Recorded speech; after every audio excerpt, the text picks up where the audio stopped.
ખાખી બાપુની કાર છે. ખાખી બાપુ છે ને આ કારમાં છે મુસાફરી કરતા. આ કારને છે ને હાચવીને રાખેલી છે. તો આ સિવાયનું છે ને બીજું ઘણું બધું જોવાનું છે.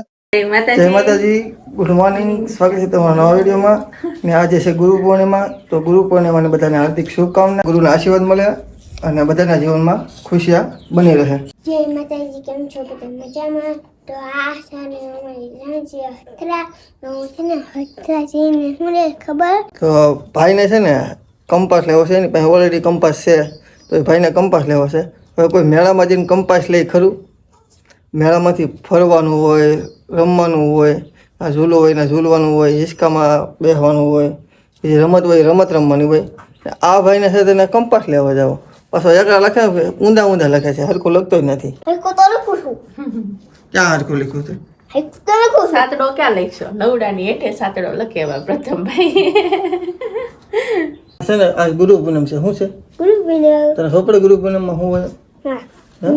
ના આપણે છે ને ફરાયો છે આપણે કેનો આપ્યા. તો અમે થોડી વારમાં અમે ચા પીને હથરા નીકળીએ અને ખાખી બાપુના દર્શન કરશું. અને તમે પણ ખાખી બાપુના દર્શન કરાવી દઈ. તો બનાવીશું અમારા વિડીયોમાં. તો દેવિકાબેન છે ને હજી આ વર્ષે નહીં પણ આપણે આવતા વર્ષે દેવિકાબેનને હથરા લઈ જઈશું. મોવા તાલુકાના સથરા ગામમાં ખાખી બાપુનો આશ્રમ. ખાખી બાપુના આશ્રમમાં શું નથી સૌથી પહેલાં તમને બતાવી દઉં ને તો આ છે સૌથી પહેલાં છે સૂર્યકુંડ. તો આ સિવાયનું છે ને બીજું ઘણું બધું જોવાનું છે. તો તમને પહેલાં બધું બતાવી દઉં અને દર્શન કરાવી દઉં. અંદર મંદિર છે, પેલા મંદિરમાં દર્શન કરાવી, ખોડિયારમાં દર્શન કરાવી દઉં, પછી સમાધિ મંદિર, ગાદી મંદિર અને બાકીનો મેળો તમને બતાવી દઉં. તો બનાવી દો મારા વિડીયોમાં. આપણે અંદર દર્શન કરી લઈએ. આ બેન છે ને જો અહીંયા ફૂલ વેચે છે ને જેને ફૂલનો હાર લેવો હોય ત્યાંથી લઈ શકે. આપણે મંદિરની અંદર આવી ગયા છીએ. આ છે ને ખાખી બાપુની કાર છે. ખાખી બાપુ છે ને આ કારમાં છે મુસાફરી કરતા. આ કારને છે ને હાચવીને રાખેલી છે. આ છે ને ગાદી મંદિર છે અને જો મસ્ત એકલો ગુલાબ મસ્ત શણગાર કરેલો છે. આજે શું છે ગુરુ પૂનમ છે કે મસ્ત મજાની અને શણગાર કરેલો છે. એના બધા સેવકો છે અને હંમેશા માટે આ લોકો અહીંયા સેવા કરતા હોય છે. અને મંદિરમાં બધી વ્યવસ્થા અને શાંતિ જાળવવા માટે હંમેશા એ લોકો ઊભા જ હોય છે. આ ભાઈ છે ને આજે બાપુને સત્ર ચડાવવાનું છે. એ જો સત્ર ચડાવવા અહીંયા સત્ર લઈને ઊભા છે. મસ્ત મજાનું સત્ર છે. આ છે ને આ છે ઝૂલો છે અને જયારે ખાખી બાપુ હાજર હતા ને વિરાટ હતા ને ત્યારે બાપુ આ ઝૂલા માટે ઝૂલતા. બાપુ ઝૂલો પણ અહીંયા હાંસી રાખવું છે. બાપુની બધી વસ્તુ છે ને અહીંયા હાંસી રાખેલી છે. એક વસ્તુ બાપુની નથી એવું નથી. બાપુ જ્યારથી હતા જ્યારથી અહીંયા આશ્રમ બનાવ્યો ને ત્યારથી જેટલી બધી વસ્તુ હતી ને બધી વસ્તુ હાંસી મૂકેલી છે. અને આ ફળિયામાં છે ને બાપુના નામથી ઓળખાય છે.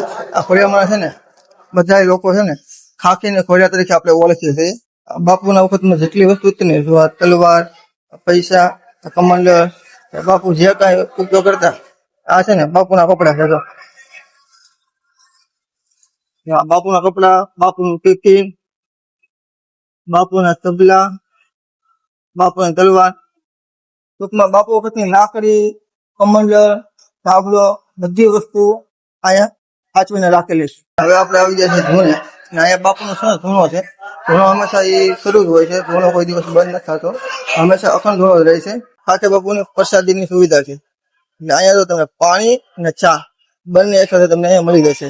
આ તમે મારી પાસે જોઈ રહ્યા છો ને તે છે રામજીરો. પૂરતી મને માહિતી નથી પણ બાપુની યાદમાં રામજીરો બનાવેલો છે.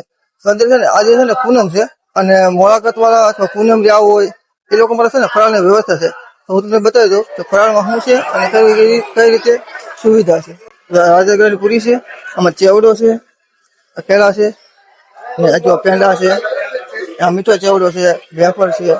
ટૂંકમાં ટોટલી વસ્તુ છે ને અહીંયા ફરાળ માટે જ વસ્તુ છે બધી. આ બધા છે ને સ્વયંસેવકો છે. અહીંયા છે ને સેવા કરવાની હોય ને આ લોકો હંમેશા અડીખમ ઉભા હોય છે. આ લોકો જો સેવા કરે છે આ લોકો છે ને જે કઈ વસ્તુ ઘટતી હોય ને તે વસ્તુ બધાને અંબાવી દે. કોઈ પણ અમે ઈશારો કરે ને કે ભાઈ આ વસ્તુ જોવે છે એટલે અંબાવાળા હોય, લીધોસવા વાળા હોય અને વસ્તુ અહીંયા લાવવા વાળા પણ હોય છે. તો બધી વ્યવસ્થા અને સુવિધા બાળકો અને જે કોઈને વ્રત હોય અથવા પૂનમ હોય એ લોકો બધા ફરાળ કરે છે. આ લોકો જો મસ્ત મજાની સુવિધા. અહીંયા વરસાદ ગમે એટલો આવે ને અહીંયા કાંઈ પણ વાંધો ન આવે. શાંતિથી બધા પ્રસાદી લઈ જાય અને ફરાળ કરી છે. હવે આ તમને હું જે બતાવું છું ને તે છે બાપુની સમાધિ મંદિર. આ જગ્યાએ છે ને બાપુની સમાધિ આપી હતી ત્યારથી આ બાપુની સમાધિ મંદિર છે. અને સમાધિ ફરતે છે ને પાણીનો કુંડ બનાવશો. એ શું કામ હોય ને એ પછી મને ખબર નથી, પણ આ સમાધિ મંદિર છે તો તમે સમાધિ મંદિરના દર્શન કરાવી દો. તો બાપુનું સમાધિ મંદિર ફરતે છે ને પાણી છે.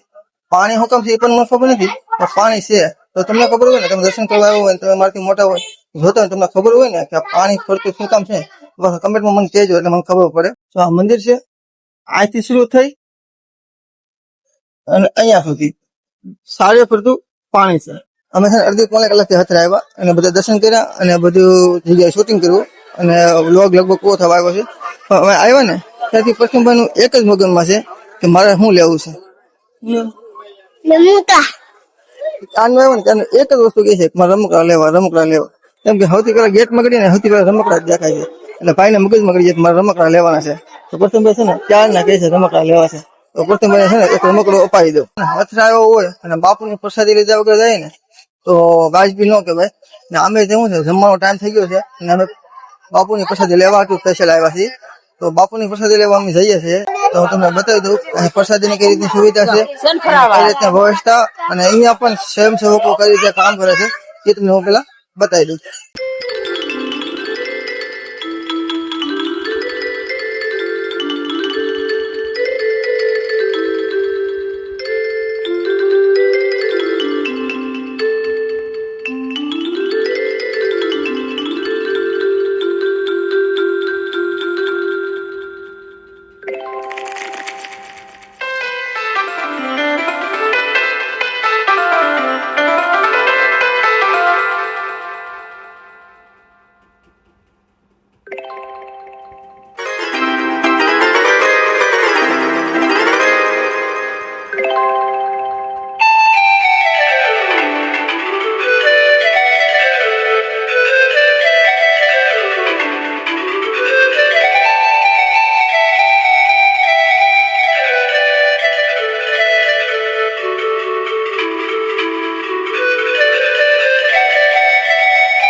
હવે તમને છે ને ફાઇનલી હું ખતરા ખાખે બાપુના આશ્રમમાં જે આપણે પ્રસાદી લઈ છે ને એ પ્રસાદી કઈ રીતે બને છે ને તમે રસોઈ ઘર બતાવી દઉં. તો અહીંયા રીંગણા બટેટા અને જે સેવા કરવા વાળો હોય ને તમે સેવા કરવા બધી જગ્યાએ મળી જશે. સેવા કરવા વાળું કોઈ નહીં એક જગ્યાએ નહીં હોય ને એવો નહીં બને. આ બધા છે બધા જેટલા બેઠા ને બધા સેવામાં તત્પર ઉભા જ હોય છે. એટલા બધા તો અહીંયા ભાત છે. અહીંયા છે ને જો શાક છે, શાકની સુવિધા પછી એક તો ભર્યો છે બીજો ચૂલા ઉપર શરૂ છે. દાળનો ટોપ તો તમે જોવો ને આમ આપણે દવાખાના તો ના જઈએ ને એટલો તો દાળનો ટોપ છે. કેટલો બધો મોટો ભર્યો છે. આ ટોપ ઉતરવો હોય ને 15 થી 20 માણસોની જરૂર પડે. આ બધા છે ને એના સેવકો છે અને હંમેશા સેવામાં પ્રભાવ હોય છે.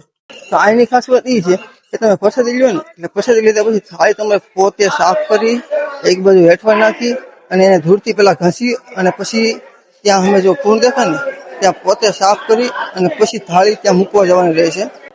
સીતારામ. ફાઇનલી હવે 90% શું કહેવાય વ્લોગિંગ પૂરું થઈ ગયું છે. મારે જે વિડીયો જેટલું લેવું હતું અને જે કાંઈ બોલું છું ને લગભગ બધી વસ્તુ આવી ગઈ છે.